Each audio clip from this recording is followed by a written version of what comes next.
Hey, hello, it's Eric Deloach with another episode of Black Authors and Others. We have a special guest. So this is going to be exciting. So with no further ado, let me allow you to introduce yourself to our public. Hello, everyone. My name is Lori A. Mans, and I am a trailblazing business strategist with QualityMediaConsultants.com, where we help entrepreneurs and small business owners to get more dream clients, gain brand visibility, and grow revenue in record time. And I'm happy to be here today, Eric.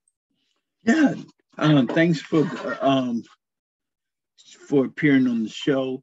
I guess we just talked briefly about, okay, you're an author. So it started, this show and another show that I have right now started as an author show, but we let it go into other things. But we'll just start off with your book. Tell us about your book that you have out now.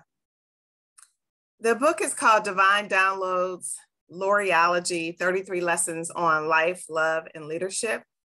And I wrote the book for purpose-driven entrepreneurs and leaders, as well as professionals who are trying to live their purpose, find their purpose, and rock their purpose in their lives and their businesses, and just to make the most of it. And for anyone who has gone through any type of disappointment, trial, any type of disease, downsizing, divorce, anything that's been devastating and traumatizing to you, I wrote this book for you to learn about how to navigate through all of those things and get to the other side so that you could have a life of joy and fulfillment and pursue your purpose with peace, passion, and power. And the impetus for me writing this book was that I had gone through a period in my life where I had experienced the death of my father. I had been downsized from my job, and it all happened within a 2-year time span. And I was searching for, what is the meaning of life? What is all of this about? What's all this life-changing stuff about? And where am I going from here? And so I decided to talk about life, what life means to me and what a gift it is, and what I learned about leadership from having started a business and starting a nonprofit, and then what I've learned about love, and most importantly, the love of God, my Heavenly Father. And so I wanted to write about that and give other people encouragement and some lessons, 33 lessons on those topics. Wow. How long ago was it that you wrote the book? It was in the October of 2019. Okay. And you said it came about because some trials that you had in life. And is it kind of to inspire people that they can get to the other side of difficulties and prevail? Yeah, because, no matter what you're going through in your life and in your business or in your career, you're going to have some challenges, you're going to have some tests, and you're going to have some things that maybe you don't know how to navigate when it first happens. And so when it comes to making your way through the tough situations and the problems and the challenges that inevitably come, whether you are in business for yourself or whether you're working a corporate job, just whatever, life is going to throw you some curveballs. And so you have to learn how to navigate that and not lose yourself, not stay stuck, and not let it take you out, but let it make you better and not bitter, and let it make you grow and not stay stuck and stagnant. And so that's why I wanted to share these lessons with people, because, having been an entrepreneur now for 13 years, I've had my share of challenges and things that happen. People, we love to talk about the success that we have, right? We love to paint the picture of, everything is cool, calm, and collected, and we're cool, calm, and collected, and we love to paint the picture that we have won and that we're a 6-figure, 7-figure, 8-figure entrepreneur, what have you. But not a lot of people are willing to talk about the valleys as well as the peaks, and not a lot of people are willing to talk about the failures as well as the successes. And so I wanted to shine a light on, no matter what you've gone through, you still have purpose, and God still has a plan for your life. And you also still have a pathway to get to success, whatever that success means for you. And you can do it. Wow. Okay. How long did it take you to write the book as well? After I started writing the book, after I really got serious about writing the book and finishing the book, it only took me about 6 months, because I didn't write. I wanted to take my time, basically, and I didn't want to rush what I felt like was in me to say. And I called the book Divine Downloads because it really was that for me. And because, like I said, I'm a believer in God, and I was really asking for the impartation of what God wanted me to put in the book. And so it was coming. And as it was coming, I was writing and sharing. And so I'm thankful for the fact that my heart and soul went into writing that book. And many people said it has, helped them, blessed them. And, so that's a beautiful thing. Right. I'm an author as well. But let me, I think a day or so ago, you had an article that you got out to the public or whatever. And for me personally, it like jolted me, got me back, on track, kind of renewed the mind a little bit. So I definitely encourage people, if they haven't seen that article, to bare minimum see that article, read that article, and it will make a difference in your life. And it's yeah. And so I see the career coach. I don't know what would be the title there. Where are you? I guess career coach as well. Hold on. I think we have okay, the connection seemed like it was going bad. Yeah, so are you talking about the article I wrote on LinkedIn? Yeah. Yes. Okay. So yes, I am on LinkedIn.com. It's one of the many social media platforms that I'm on. You can search for me at Lori A. Mans. And being a leader and influencer in the sales and marketing industry, I often share content that will help entrepreneurs and leaders to move their business forward, to move their career forward. And so I am a business strategist and sales coach. And so as a business strategist, my primary goal is to help small business owners to grow and scale their businesses. And I also help leaders as well. So thinking about the fact that, you may be a leader in your own company and it just may be you, like you may be a solo entrepreneur, or you may have a small team, or you may be working in corporate America and you may be leading your department or leading your division or leading some group of people. So many times what it takes to be a successful entrepreneur are the same things that it takes to be a successful leader. And even if you're an entrepreneur, you can also be a leader, and vice versa. There are many people who are employed in corporate America, but they still have businesses on the side. And so therefore they are dual leaders. And so I write articles and share content on LinkedIn, not only to showcase my expertise and my thought leadership, but also to try to help people in their businesses and careers. And the article that you are speaking of, it was about goals, right? Because as professionals, it's very important to have goals in your life, in your business, and in your career. But a lot of times people, they're very haphazard about their goals. And they're very, kind of willy-nilly about their goals, but they don't take them seriously as they should. And so I wrote the article Goals and I did a little take on the double entendre of a side piece or main squeeze. And so my thought process in regards to that was, are you making your goals really a priority for your business? Are you making your goals a priority for your career? Are your goals your main thing? And are you really setting out to achieve something that perhaps you've never achieved before? Or is it something that you say, oh, it would be nice if I did that? And you're not really going to plan for it, right? You're not really going to map out a strategy to help you get there. You're just going to think about it and say, oh, that would be nice if I did it.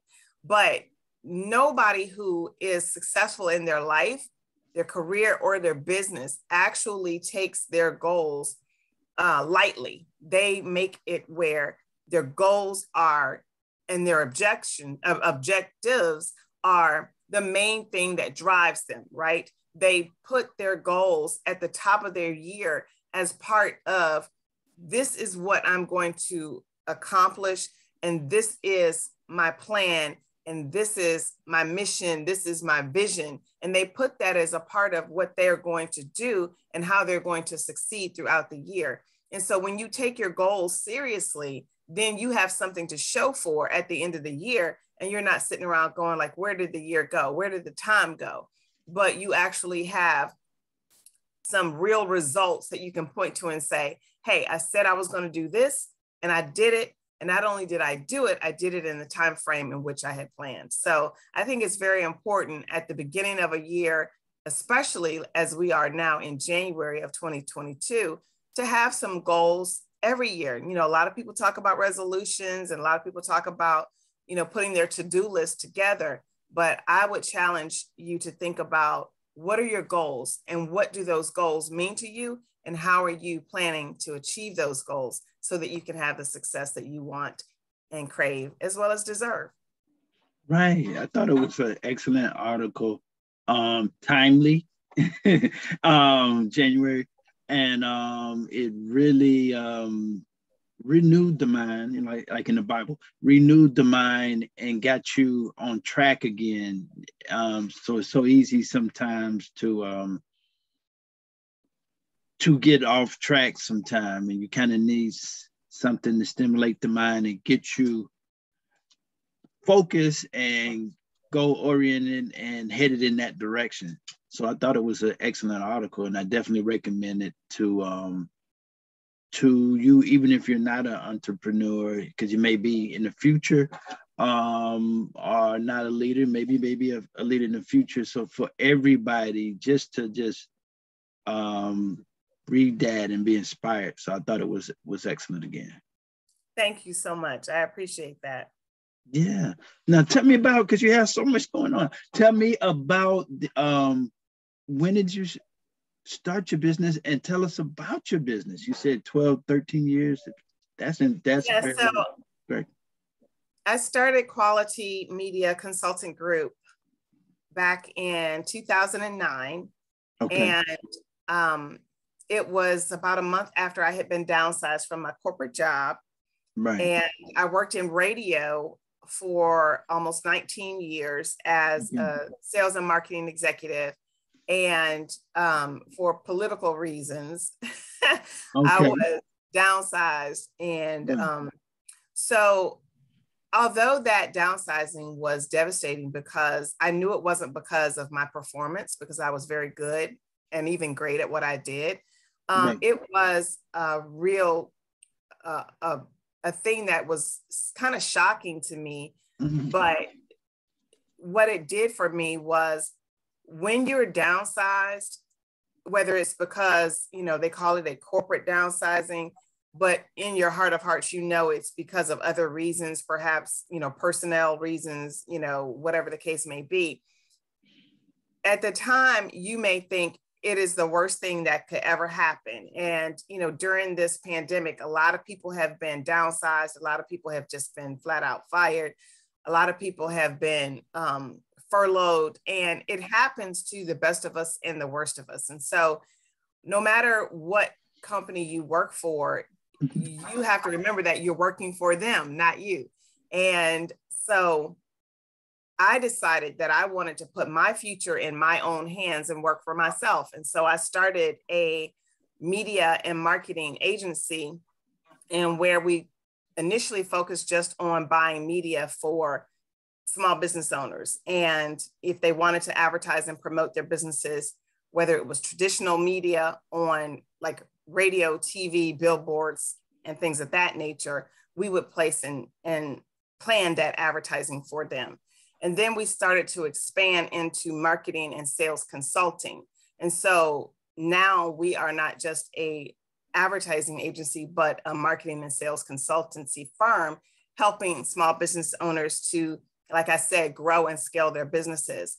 And we do that by those tenets of advertising, marketing, sales, as well as branding, and making sure that the message is right and that you connect with your target audience in a meaningful and impactful way, and that you get that marketing message out there so people are going to be able to identify with your company that you have the product or service that they need, so that they can see you're the best solution and want to buy from you or do business with you.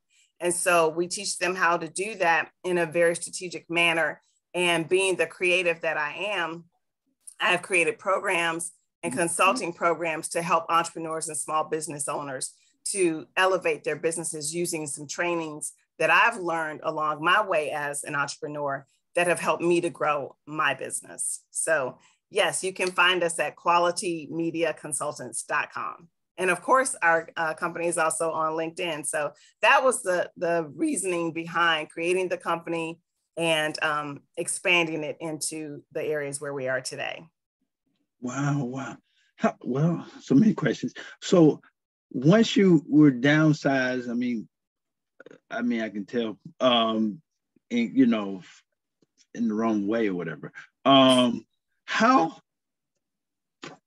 did you recover mentally from such a event? I mean, and knowing that you were great at what you were doing. I mean, because I'm thinking for the people as well, like, because it could happen to anybody.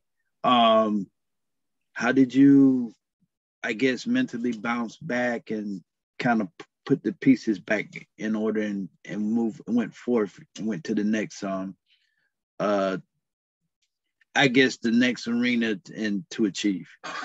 Yeah, well, like I said, with any devastating, traumatic event in your life, and you know, downsizing could be it, just getting released, fired, furloughed, all of that. When your money is affected, it does affect you mentally.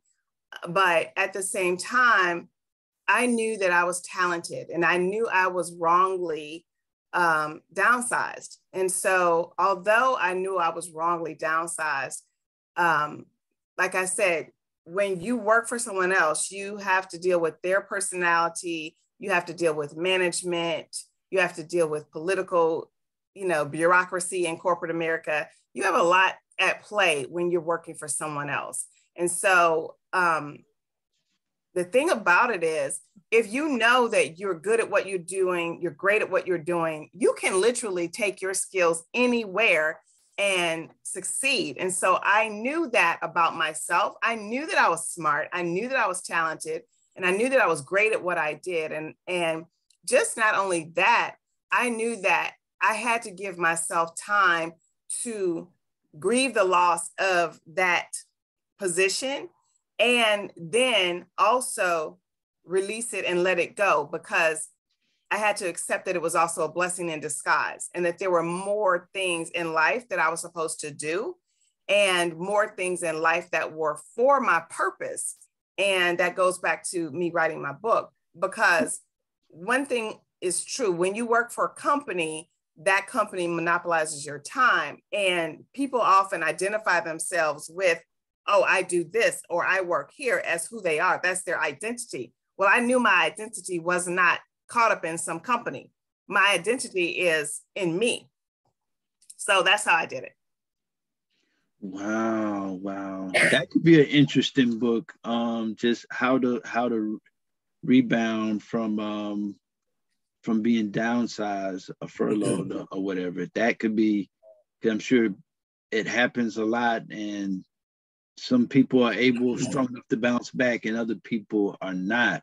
Well, let me go here. With the company that was created, what were some of the trends or an interesting, if you could share, an interesting error that you see people make when they're trying to advertise, for that they kind of just you're like, whoa, this is coming, or you just are interested in one. Wow, if they only that caught your attention, something that was some type of error, something that happened, and of course you were able to correct it. Well, there are a lot of mistakes that people make when they're trying to market, promote, brand, or sell their products and services. So when you're talking about mistakes and errors that people make, of course, one of the big mistakes is trying to target everyone. Okay. And not really identifying, what your target audience is, not identifying who the perfect prospect is, not identifying the ideal client. Like, who are you creating this product for? Who are you creating this service for? And the next thing is, what is the problem that it solves for them? And how does your product or service differentiate from others that are similar?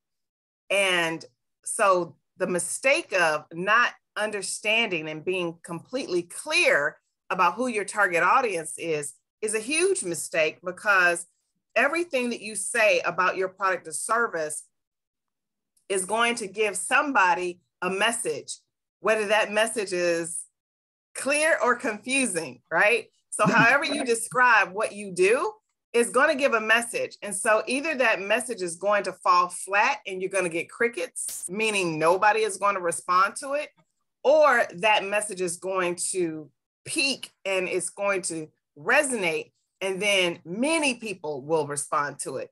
And so when you're able to get clear on who your target audience is, who your perfect customer is, your perfect prospect, and who your ideal client is, as well as what their problems and challenges are, then you can really put together messaging and advertising and marketing and PR that resonates with them so that you can get the right message out to the right people. But when you try to target everybody and you're afraid that you're going to leave out people, that's when you make a huge mistake, because everybody is not going to buy from you. Everybody is not going to be attracted to what you have to say. Everybody is not going to be interested in your product or your service. They're just not. And so if you try to say, oh, I want to reach women, and you leave it how broad that is, I want to reach women. Even if you say, I want to reach Black women, or I want to reach white women, or I want to reach women over 40, or I want to reach women who've graduated from college. All of those things are just far too broad, because you can't market to a woman who is 20 years old like you would market to a woman who is 55 years old. So there are some differences in how you identify your target audience, your perfect prospects, and your ideal clients. And it's up to you to really get clear on who you're trying to target, why you want to target them, and how you can help them. So that's a mistake that a lot of people make. And I always say, start with the who, what, where, why, and when. And then you'll be able to navigate how you're going to get the best message to them.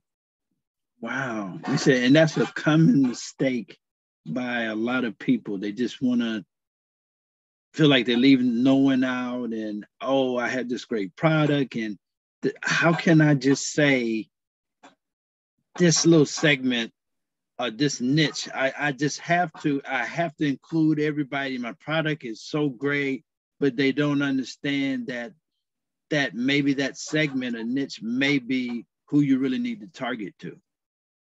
Yeah, because the niche is really important, because once again, you're not trying to reach everybody, especially if you're a small business owner. And so understanding that a niche is the best way to go is not even from a standpoint of just marketing. it is also about the fact that we live in a digital world nowadays, right? So everyone is online. Most 9 out of 10 businesses are online today. And so when you go in to try to search for a particular business and you're searching for a specific keyword, well, if your business is, you know, trying to be in the playing field and be, you know, searchable online, then you have to have some keywords on your website so that when Google crawls your website, your company is going to populate on page 1, page 2, because really nobody's looking at page 3, 4, 5, and 6. And so, you know, it's not like there's an option to niche down these days. It's not like it's, you know, optional. You really do have to niche down just so you can have a fighting chance to be recognized online, and so you can have a fighting chance to be seen by those people who are searching for your particular service. And whenever you're afraid to niche down, you know, you're really going to miss a lot of people that segment of what you do, or searching for that particular thing, you know, that you specialize in. And so niching down is really the smartest way to market, and it's the smartest way to approach advertising your business. Wow, wow. And how is it these days now? I mean, you know, the days of cryptocurrency, the internet, basically the internet, to where you used to have the way back in the day, the yellow pages and things like that. Now you have the internet. And so how has the playing field changed for the entrepreneur and small business owner? Well, that's the great thing about the internet, is that the internet has leveled the playing field. You know, it has allowed us to be able to participate on a global scale, right? You don't just have to be regulated to people in your city, your state, your country, your region.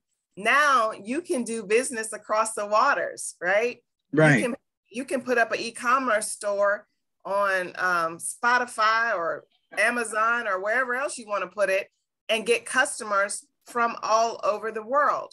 And so that is the advantage of the internet, and also being able to sell globally, is that you can now expand. And that's the beauty of free enterprise. When you're in business for yourself, you can literally grow your business and expand your business online. Whereas when we were back in the good old days, if you want to call it that, everybody was, you know, looking at the yellow pages and the phone book and, you know, the newspaper, magazines, trade publications.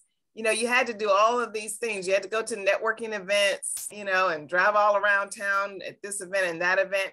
And now all you have to do is get on the internet, right? And you can get on the internet and reach people all over the world.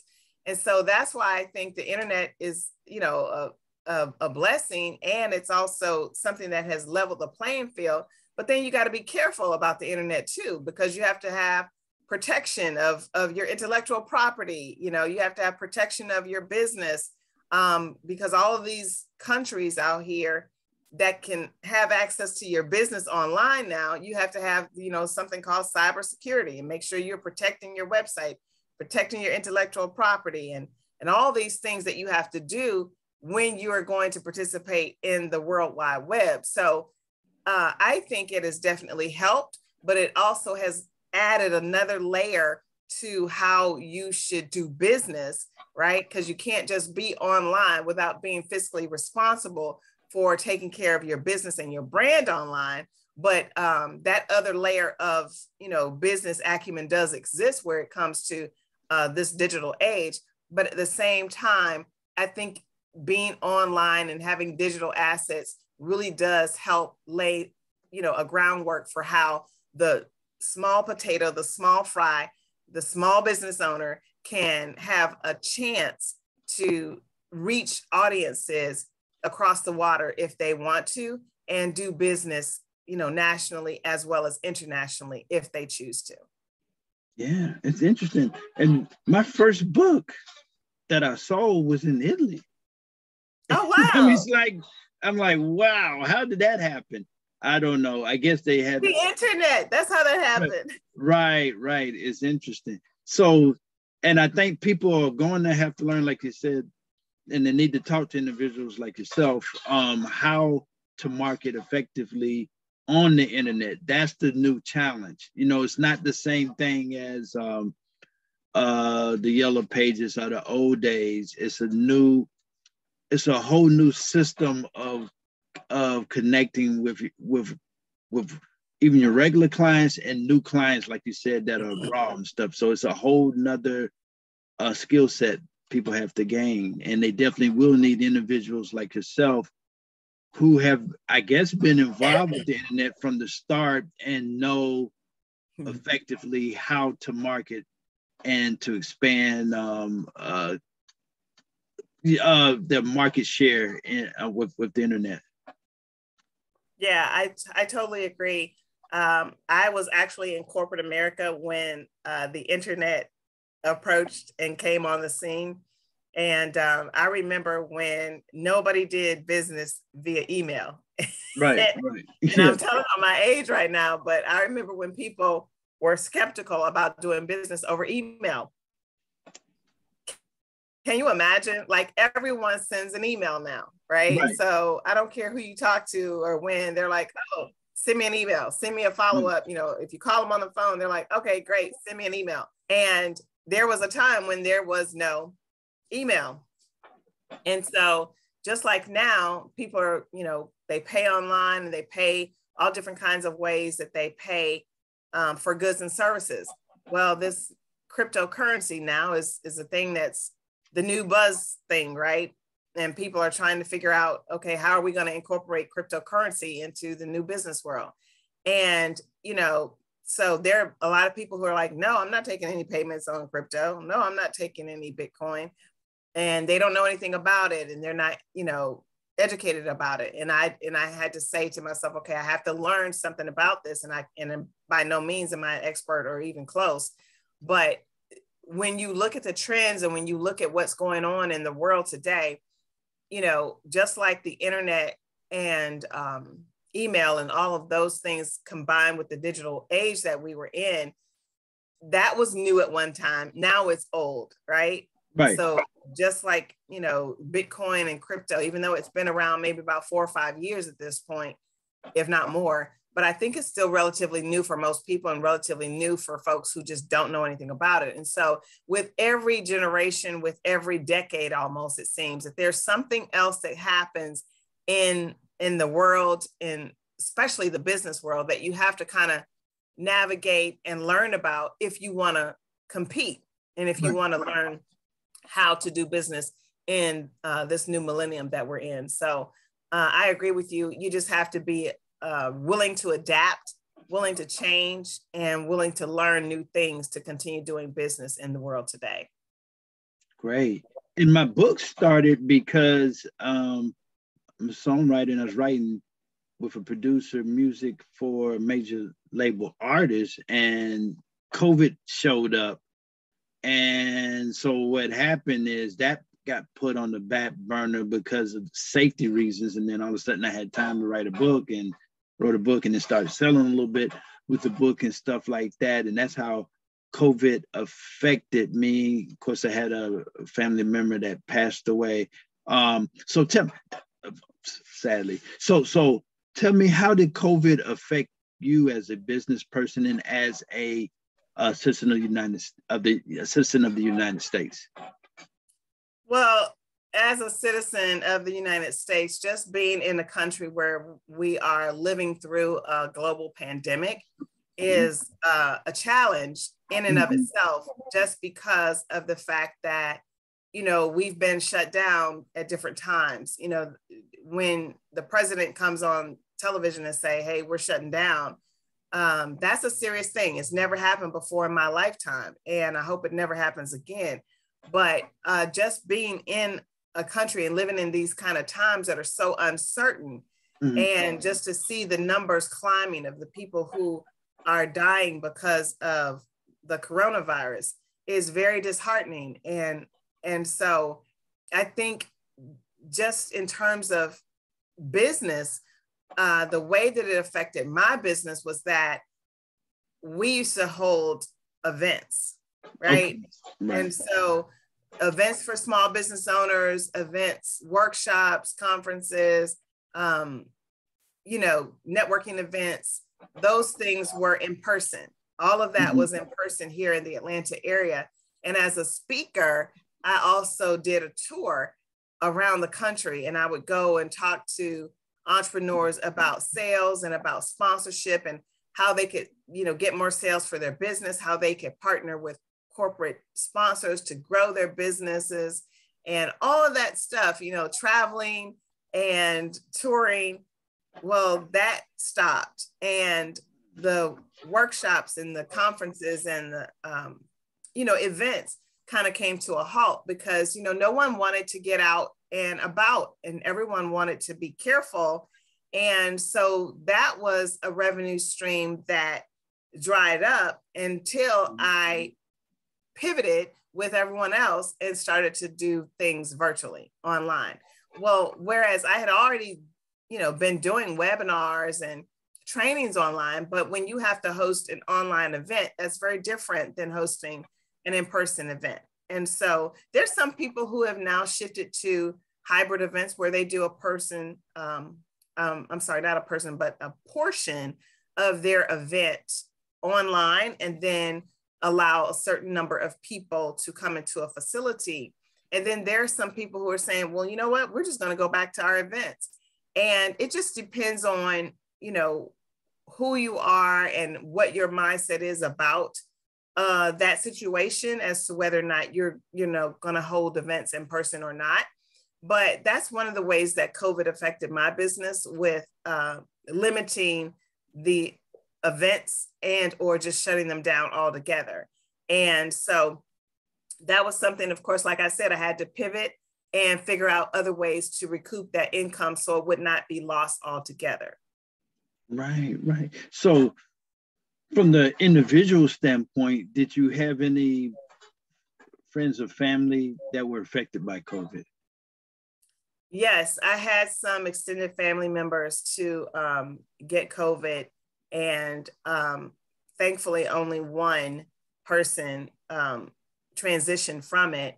But I've known a lot of people, friends and friends of friends who have dealt with COVID deaths and who have dealt with the unfortunate occurrence of having COVID. And so I think it's just something that, you have to really, really be careful about and understand that it is real and that you have to protect yourself and those you love as well. Yeah. How did it affect you in terms of like shopping, getting around, like you said, your business, just getting out? You seem to be a social person, very social person, like to interact with people, enjoy that. How did COVID affect that for you as an individual? Just shopping or going to church or whatever events, things that you would do normally. Well, COVID shut all that down. Even though I'm a woman and I like to get out there and spend money every now and then, I'm not a shopper. I never have been a big shopper. So that did not affect me that much. But one of the things that I do enjoy is of course, worshiping. I go to church and I enjoy worshiping with other people. And my church has not worshiped in the building for almost 2 years now. And so that was a huge, huge disappointment. And, something that you had to get used to was, looking at church online and, having worship in your own living room. And so you had to really make that adjustment. But, like anything else, you learn, what are the adjustments that I have to make at any given time? What are the changes that are required of me? And how can I continue to have a quality of life if I, do what's required of me to move forward. And so again, even though coronavirus and the COVID-19 situation across the world has presented, a lot of challenges for all people, all types of life, all types of areas. It's just one of those things that, we may not have ever had to deal with it on this level before, but the world has seen, viruses before. The world has seen, different types of diseases that have plagued our world before. And so, what do you do when you're forced to a new normal? You make the changes, you pivot, you do what you have to do so that you can continue to not only live and survive, but thrive. And you just do what you have to do so you can get through it. Definitely. Were there any, like I said, for me, it created me a chance to write a book, to start a podcast. It was very exciting. Met a lot of people so far. Were there any positives? I guess it's easy to focus on negatives, but were there any positives that, unfortunately this happened, but you were able to, good things may have happened, taking place? Well, one of the things that I can say is that coronavirus has forced people to get online more. And from being online more this last couple of years, I have met some incredible people. I have met entrepreneurs and leaders from all across the United States and abroad.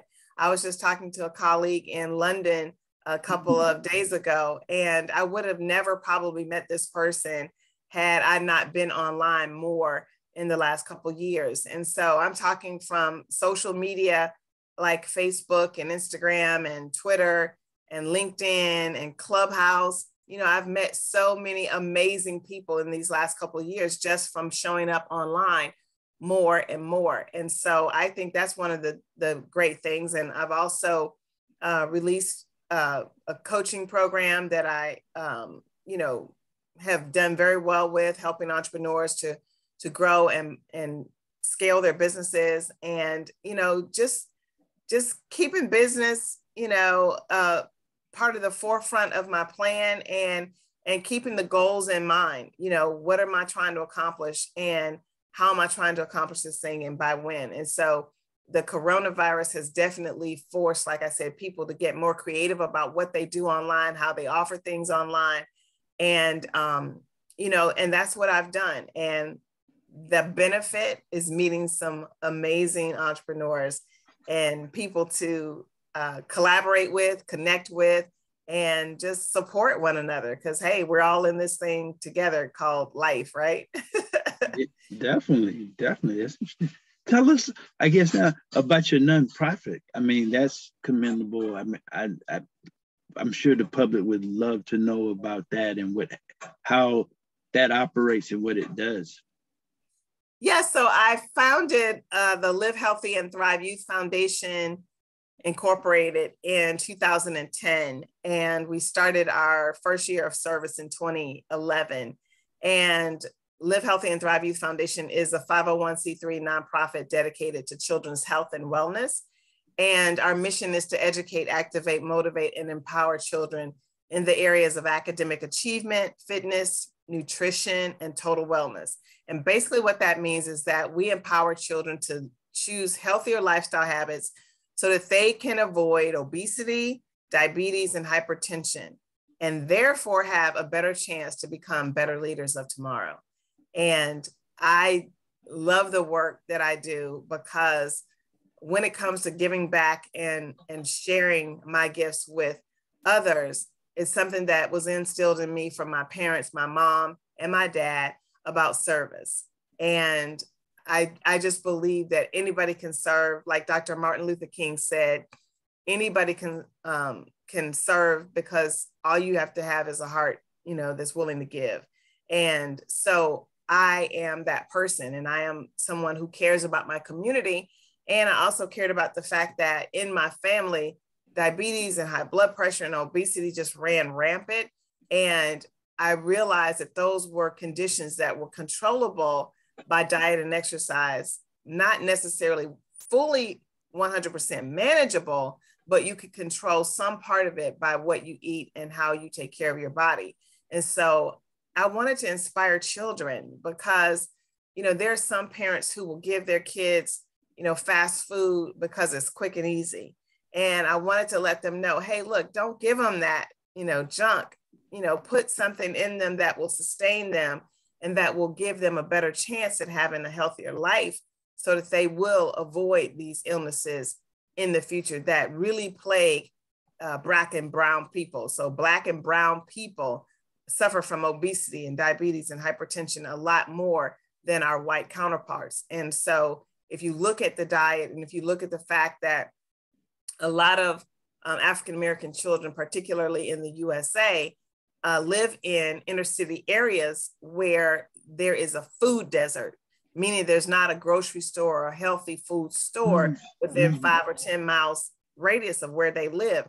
And so therefore they are really, really prone to eat unhealthy at fast food restaurants and things that are just not good for them. And so I wanted to go into those communities and spread the message of healthy living and farm to table foods so that they could really have in their minds, I don't have to eat this way. I can grow food, or I can choose a lesser fat option than, a burger with fries and a milkshake and onion rings and all of those things that are just simply not healthy for them.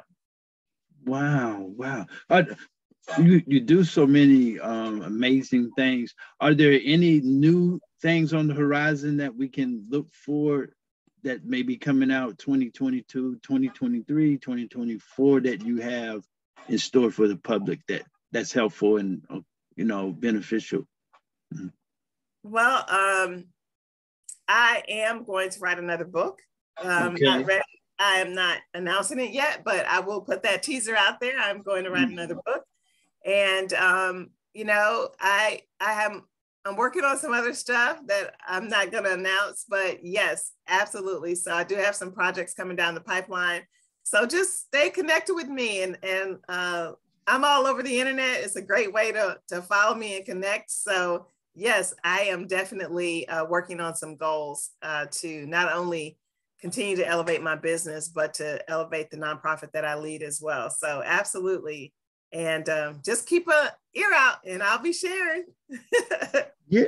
And what enables you? There's so many people out there, sadly, that have ideas to do things and they never, they're not fruitful or whatever, just because of fear or peer pressure or whatever the case may be, COVID, different things. But what has allowed you to do so many amazing things and doing well and able to make an impact? People want to know where's that, I guess spiritually that strength comes, but just hearing it from you, the person that's able to achieve these great feats and things, how are you able to do it? It's the grace of God. That's all I can tell you. I never hesitate to say that even though I am a talented person and I believe in myself, anything I've ever done, any success that I've achieved, it is because I am a praying woman. And right. I was taught that from my mom and dad. And that's it. That's the only thing I can tell you. I've always been someone who was goal oriented. I've always been someone who was ambitious. And so that drive just comes from me wanting to be better. I just don't want to settle for where I am today, tomorrow, next month, next year. I want to be able to say that I grew. I want to be able to say that I've improved. And, I feel like I am in competition with myself. I don't care who does what I do. I don't care how well they do it. I'm not trying to keep up with anybody. I'm simply trying to do Lori.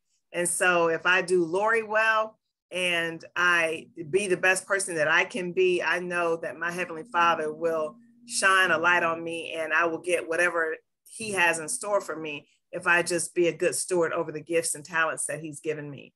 And so I'm just willing to show up and do the best that I can. And the strength, that's God. That's God all day. So that's the best I can tell you. Yeah. Great. So Tim, now back to the book. The question I have is, what do you think about audio books? And especially some people, they're not big readers or they don't have time, but if they can just hear it. I also think about, I think also about old folks' homes and stuff like that. If they're at a stage that they may not read as much, eyesight, different things, but if they can just hear something positive from a book that maybe they can share with grandchildren or their children or just kids that's coming up. And like you said, with your nonprofit organization, if they can just hear it, that will get them on board to become great readers, maybe become authors and stuff like that. What do you think about audiobooks? Well, I think audiobooks are the wave, of the future. And they're happening now, so there are many, many people who, after I had written my first book, and they were saying, oh, I would love to get your book. Do you have it on audio? And I was like, no, not yet. And I didn't even think about it. And so that's something that I'm going to work on. So yes, I think that is definitely something that you have to consider in this day and age, because not everybody's going to sit down and read a book, and not everybody, is a reader, but there are a lot of audio listeners out there, and they want to consume the information. They want to consume whatever you have to offer, but they would, much rather listen to it than read it. So I think it's definitely something that you need to consider. And even for people who are doing online courses and they have videos that go with the course, it's the same thing. Some people are, a learner where they have to see it, they have to read it. Some people have to hear it, and some people have to actually do it, so whichever one you are, when you want to appeal to more people, you have to diversify in your approach. And so I think audiobooks are definitely a smart move. Yeah. What do you think about films and books?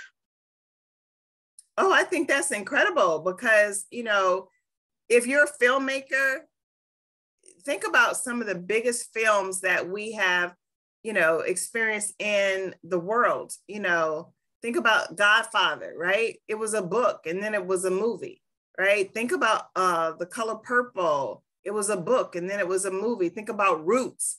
It was a book and then it was a movie. Think about all of these major documentaries that are out there.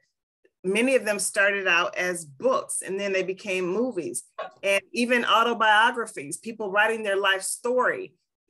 Well, it was a book and then it became a memoir on a movie. So I think it is an incredible double-edged, sword, if you will, hit them on one side and then turn around and hit them on the other side. Because if you have the movie and the book, that's just going to be two different revenue streams for you. And then there's so many independent artists out here. That's why Robert Redford started the Sundance Film Festival for all of the independent artists who wanted to create movies. And it wasn't your normal blockbuster film. It wasn't a blockbuster. It wasn't going to be in the main, arena for filmmaking. But these independent artists were, so talented and had so much to say. And they came out with these short films, and all these indie artists were out here. And he was just like, let's start up a festival for all of these people. And he was an actor. And now here we are with the, I believe I don't know how many years it's been around now, but that's one person, who decided that, hey, film needs to make space for the independent artists. So whether you're an independent artist or you're independent author or whatever the case may be, if you want to make a film along with your book, more power to you. That is just another way for you to get your message out there to the masses. So I think it, definitely is a great idea. Right. Do you think in the future, if will you, if you write several books that you may be interested in that avenue, that prospect? You know what? I'll never say never, but I don't see it right now, but that doesn't mean that it won't happen. But yes, I simply, because what I know for sure about me is that I'm a writer. I'm really good at writing, but I'm not by any means an actor. Okay. Yes. So I know how to stay in my lane, and I know how to do what I'm good at. And I'm also, like I said, a business strategist and sales coach. I can talk business, but I'm not trying to convince anybody on the big screen that I know how to act, because I do not. Yeah. Now, what about behind the scenes as a and then get closing a little bit, but what about behind the scenes as a I'm about to do a documentary, but and producing it, and also content creating, and it's taking place. What about writing behind the scenes, screen writer, as a writer, going into that lane as well? Maybe there may be a book about Black women or a Black woman business person. Film that could make a difference. Are you saying for me? Yeah. Are you asking for me? Yeah, for you. I don't see that right now, Eric, but thank you for asking. I don't see it right now, but yeah, I think, opportunities for people to expand their lives and businesses are just endless. It depends on whether or not you're open. Mm-hmm. That's not something I've ever considered before. That's not to say I never would. Like I said, I never say never. But mm-hmm. I think one of the most important things about